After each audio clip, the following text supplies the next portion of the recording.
Vous êtes ici devant une horloge de 1832, Page et Frères à Morée dans le Jura. C'est le type d'horloge qui équipait pratiquement tous les clochers de France au milieu du 19e, jusqu'au milieu du 20e siècle où on a tout transformé pour de l'électrique. Comme sur toutes les horloges mécaniques, il fallait prendre la manivelle, faire 80 tours pour celle-là, et c'était reparti pour une semaine. Je vais vous expliquer maintenant comment l'horloge sait le nombre de coups qu'elle doit sonner. On a une roue ici qui fait un tour en 12 heures avec des crans de plus en plus profonds. Et un palpeur ici et une crémaillère qui va tomber du nombre de coups qu'il y a à sonner. Donc on va tomber de 1 à 12 crans selon le nombre de coups à sonner. Et le poids va être mis en service, on va remonter le marteau et on a un régulateur de vitesse sur une roue libre, ce qui va éviter de casser les dents à l'arrêt. Alors, horloge édifice de la région de Morée dans le Jura, une Bailly-Comte, celle qui équipait pratiquement tous les clochers de France. Et ceux qui faisaient les horloges édifices fabriquaient aussi des horloges comtoises. Et puis là-bas, on a Audobet qui fabriquait des horloges d'édifice et qui livrait pratiquement tous les clochers de France. Et c'est le Puy-de-Dôme qui en a eu le plus à la fin du 19e siècle. Horloge Bailly-Comte de Morée dans le Jura, à la pointe du progrès pour l'époque. Comment fonctionne une horloge? On a un poids derrière le treuil qui va tirer sur la roue. La roue va tourner, faire tourner celle-là, qui va faire tourner celle-là, et qui va faire tourner celle qu'on appelle la roue d'échappement, et qui va faire fonctionner le balancier. Et un balancier d'1 mètre battant la seconde, ici, la fréquence de notre balancier va être donnée à la roue. Et au passage, on va entraîner le cadran témoin, qui va faire un tour en 12 heures, et repartir vers le grand cadran extérieur. Horloge typique du milieu du 19e siècle, de la société Audobet, et qui était surdimensionnée, qui était faite pour durer des siècles. La société Audobet, fondée en 1858, a fourni pratiquement tous les clochers de France et s'est arrêtée à la guerre de 1939. Celle-ci l'entraînait 4 cadrans de 2 mètres de diamètre et elle sonnait sur une cloche de 3 tonnes. D'ailleurs, il y a des cliquets là-bas qui sont... c'est plus de l'horlogerie, pratiquement. Sur certains balanciers, vous allez trouver les lettres RA. Ce ne sont pas les initiales du fabricant. Le R voulant dire retard et le A avance. On tourne dans le sens du R pour donner du retard et dans le sens du A pour donner de l'avance. Alors, horloge fin 19e comme les autres en gros, mais celle-là a été transformée, je pense, dans les années 50 avec un moteur électrique pour remonter le poids.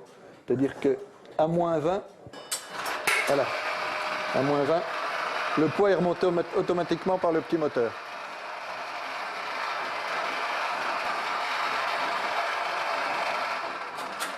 Et on a conservé la manivelle en cas de coupure secteur.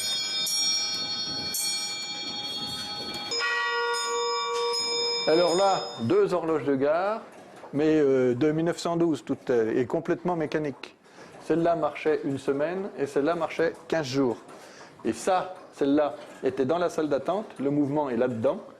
Il y a un très beau mouvement à poids qui est là-dedans et qui entraînait les cadrans de quai, les 2 cadrans de quai qui sont au-dessus. Si je remets la salle d'attente à l'heure, les quais font la même chose, complètement mécaniquement avec des petits renvois d'angle. Et comme celle-là est de 1912, c'est pour ça qu'on a le 13 à 24, puisque c'est les chemins de fer qui ont demandé à ce qu'en France, on ne compte plus l'heure en 2 fois 12 heures, mais en 24 heures. Puisque avant, on était comme les anglo-saxons, on comptait 2 fois 12 et non pas 24 heures.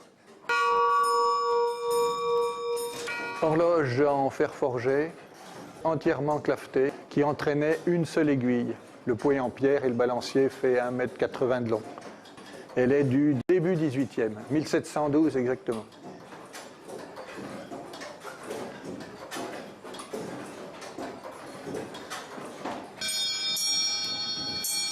Mouvement fabriqué par la maison Ungerer de Strasbourg, fabrique qui était le successeur de Schwilge, le constructeur de l'horloge astronomique de Strasbourg. On se trouve ici devant exactement le même mouvement que celui du Jacquemart de Moulins, avec le rouage de quart ici, qui sonne les quarts, et le rouage des heures là, et le rouage de mouvement au milieu avec son échappement. Et nous avons alors une sortie ici, une prise de force en gros, qui va faire un tour à l'heure, qui à l'aide de cardans et de transmission va entraîner directement la grande aiguille. Et pour entraîner la petite, on a une démultiplication de 12, ici, avec le nombre de dents qui va définir la vitesse de la petite aiguille. Une horloge Ungerer à Strasbourg, sans sonnerie. En fait, elle entraînait que son grand cadran extérieur. Il est à remarquer que l'étiquette ici du fabricant est marquée en prussien, puisque Strasbourg, à l'époque, était prussien.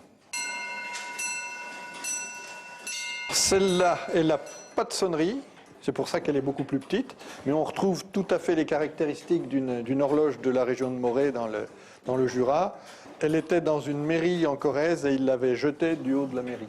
Donc inutile de vous dire l'état quand elle est arrivée en bas. Celle-ci vient du couvent de la Visitation de Moulins et elle a été fabriquée chez Lusso à Marseille, un tout petit village de la Vienne. Chez Lusso, ils ont fourni beaucoup les couvents ou toutes les institutions religieuses. Et alors, tous les couvents de la Visitation sont voués au Sacré-Cœur. Et je suppose que c'est pour ça qu'on a un cœur au milieu du balancier.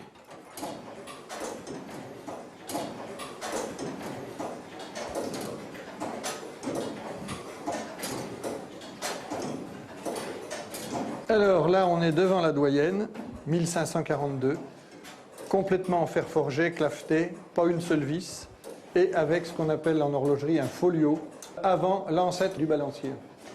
Et là, on bat très très lentement, et bat que toutes les 4 secondes et demie, mais c'est pas très régulier, ça varie facilement de 10 à un quart d'heure par jour. Il y a une petite fille un jour, voyant cette pendule-là, qui m'a dit « Les secondes sont longues sur cette pendule ». Alors celle-là, elle n'est pas datée, mais elle doit être un peu plus ancienne que celle à folio. Au départ, elle était à folio, mais elle a été transformée à la fin du XVIIe siècle, je pense, pour la mettre à balancier. Puisque l'invention du balancier, c'est 1660 en gros. Avec un folio, on varie facilement d'un quart d'heure par jour, alors que là, on est juste. Donc toutes les horloges qui étaient à folio ont été transformées à la fin du XVIIe, début XVIIIe. Et elles étaient pendues, et ce qu'ils avaient le plus solide à l'époque, là, mon bout de ficelle, en fait, ce n'était pas un bout de ficelle, c'était du crin de cheval. Et pourquoi du crin de cheval et pas du crin de jument? Et une jument a tendance à se pisser sur la queue, ce qui rend le crin cassant, et pas un cheval. C'est tout bêtement anatomique. Une horloge qui est fabriquée dans un petit atelier à Tiffauges en Vendée, Émile Girard, et elle sonnait les quarts d'heure. Et en particulier les quarts d'heure sur 5 cloches. Donc 2 coups au quart, 4 coups à la demi, 6 coups aux 3 quarts et 42 coups pour l'annonce de l'heure, plus les coups de l'heure. Et elle est de 1858.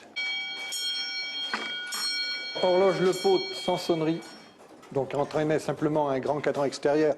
C'est la même qu'il y a à l'école militaire de Paris. Celle de l'école militaire date de la fin du 18e, celle-là est milieu 19e, mais il n'y avait pas eu beaucoup de transformations.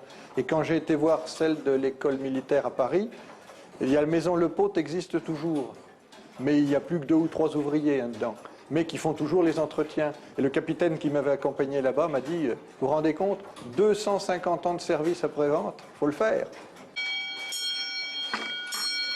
Bon, l'horloge française par excellence, c'est l'horloge comtoise. Pourquoi comtoise? Parce que fabriquée en Franche-Comté. Et les toutes premières, c'est début 18e, fin du règne de Louis XIV. Donc celle-là, avec une seule aiguille, l'aiguille des heures.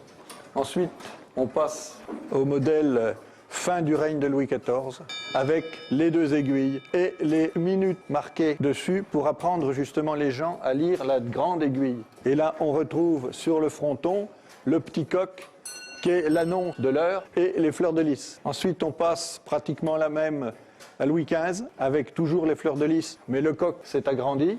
Celle-là, c'est la même, mais elle a passé la Révolution et les fleurs de lys ont été limées. Sans doute plus par peur que par conviction. Ensuite, on a la fin du XVIIIe et on est à la Révolution. Donc, on retrouve pratiquement le même fronton, sauf que les fleurs de lys ont complètement disparu. On trouve la chaîne de l'Union. Ensuite, on passe Napoléon, on remplace le coq par l'aigle. 1815, on retrouve notre fronton avec le soleil des Bourbons à la Restauration. Et après, on passe au fronton en laiton embouti et non plus en bronze fondu comme les autres. Avec pas tellement de décor, pas de thème particulier jusqu'en 1845.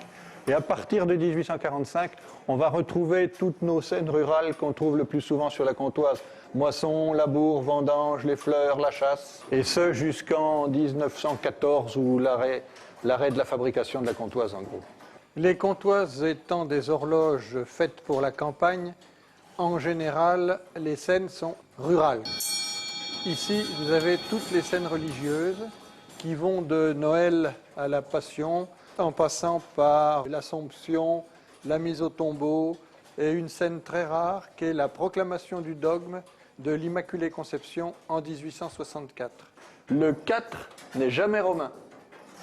Ce n'est pas le 5-1 qu'on est habitué. Et pourquoi? Tout simplement parce que le 8, c'est le plus grand des chiffres de 1 à 12. Et il fallait mettre quelque chose en face qui soit assez grand pour équilibrer notre cadran. En fait, c'est une histoire d'esthétique. Et il y a aussi le fait que dans ces cas-là, on a 4 fois des barres, 4 fois des 5 et 4 fois des 10. C'est une histoire d'esthétique. Petite précision, sur une Comtoise, on trouve toujours un nom et un nom de patelin. En fait, c'est le nom du vendeur et non pas le nom du fabricant. Le nom du vendeur était mis à Morée dans le Jura où étaient fabriquées les Comtoises et c'était le nom du vendeur et non celui du fabricant. Et il y a 36 000 communes en France. Je pense qu'il y a au moins 35 000 noms de patelins sur les cadrans. Donc il n'y avait pas 35 000 fabricants. Alors, celle-là, qui sonne l'heure sur une cloche.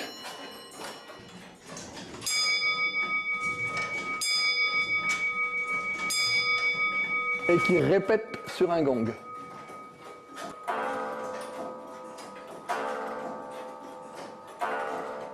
Et une chose très rare, une Comtoise avec une trotteuse. Comtoise qui était souvent réservée aux horlogers pour régler leur montre. Et comme tous les gamins, j'ai démonté des réveils, on l'a tous fait. Bien sûr, on les démonte, mais on n'arrive jamais à les remonter. Jusqu'au jour, ils finissent en toupie, souvent sur la table de la cuisine, et jusqu'au jour où j'en ai remonté un, et puis d'un deuxième, et puis petit à petit. Bon, j'étais pas très vieux, mais quand même, petit à petit, bon, les horloges m'ont intéressé. Après, je me suis intéressé aux Comtoises, parce que c'était une époque où on les balançait. Donc j'en ai réparé quelques-unes et tout, jusqu'au jour où il y a eu un mouvement de clocher dans un patelin pas très loin d'où j'habitais. Et j'ai demandé s'il n'était pas à vendre, et on m'a vendu le mouvement de clocher. Et de là, un mouvement, deux mouvements, etc., en usant les conseils municipaux, qui m'a amené petit à petit à collectionner les horloges à poids, c'est-à-dire les Comtoises et les horloges d'édifice. Et voilà comment toutes ces horloges se retrouvent là. Et puis apprendre l'horlogerie, j'ai appris tout seul, petit à petit, en voyant comment ça marchait. C'est vous qui réparez vous-même? Vous êtes horloger? Non, pas du tout, je ne suis pas horloger. Non, non, mais on peut rentrer dans un cimetière sans être mort. Hein. Sur le livre d'or, on trouve de nombreux commentaires. J'en prends un au hasard. Très beau musée, tirant en tendant, tu ressors sourd, mon gars. Et c'est du 18 juillet 2014.